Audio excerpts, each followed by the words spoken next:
My presentations will focus on advances in the use of precision techniques for immunotherapy, focusing on both an immunohistochemistry approach that involves a PD-L1, a ligand for anti-PD-1 therapies, as well as using assays that measure defects in mismatch repair. These are the two biomarkers that have had the greatest success in being able to identify patients most likely to benefit from checkpoint inhibitors. So my talk will focus on that, some of the challenges in their use, in particular the fact that there are multiple assays that are available for both of these areas.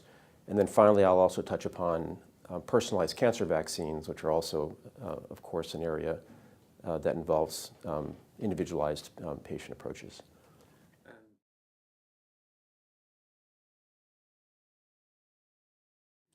Yeah, so PD-L1, as measured by immunohistochemistry, is the biomarker that has been most successful in identifying patients most likely to benefit from immunotherapies, and has actually been instrumental in certain approvals. In fact, I go over that with pembrolizumab, where among the many approvals that have occurred with that agent, several have actually required the use of a PD-L1 test to demonstrate clinical benefit relative to standard of care types of treatments. And so I think that type of work is continuing across multiple cancer types, both for monotherapy pembrolizumab as well as other checkpoint inhibitors, anti-PD-1 agents, but also importantly in combinations. That type of work I think is just beginning, but it will be important to sort out whether for combinations you need the use of PD-L1, for example, or not. And one of the points I make is for a recent study, again with pembrolizumab in lung cancer, where when combined with chemotherapy, it turns out that actually patients with low levels of PD-L1 benefit significantly. And so in that case, it's an area where you wouldn't want to exclude patients for treatment when you're using that combination with a PD-L1 test. The other area where biomarkers have been useful is looking at sort of the other side, again, I think of elements that we think are important in predicting response to anti-PD-1 agents. So PD-L1 is, of course, the ligand. That's sort of easy to understand.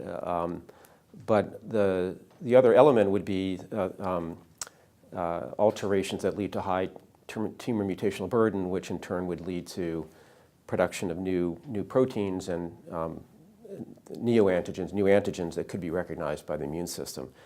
And I think the most practical manifestation of that theory that's worked is the tissue agnostic approval that pembrolizumab obtained with the US FDA recently, and where that was done by using assays that measure microcellular instability, either by a protein assessment, where you're actually looking for a loss of protein expression of genes involved in mismatch repair, or you can also use another assay that sort of measures the phenotype there, where you're measuring microsatellites, which are short DNA repeats that we all have, that become unstable when you're lacking these mismatch repair genes. And so those two assays are actually widely available, and they were used in the registrational studies that became the basis for this approval. And again, so this would be a second class of tests that have now become available to predict, be able to identify patients who are most likely to benefit from anti-PD-1 therapies.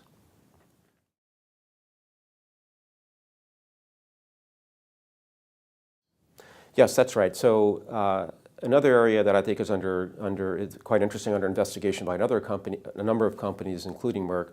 We have a collaboration with Moderna, and their premise is they use DNA sequencing, next-gen sequencing techniques to fully sequence a patient's tumor with looking at DNA, looking for mutations, and then using an algorithm that would then predict which of those mutations would result in an immunogenic antigen. They construct an RNA-based vaccine with multiple antigens present from that prediction algorithm, and inject that into a patient. And the idea there is, combined with checkpoint inhibitors such as pembrolizumab, you would then target the immune system towards those neoantigens, prevent the inhibition with the pembrolizumab part, and that this would result in, again, a very personalized approach to a particular patient's cancer treatment.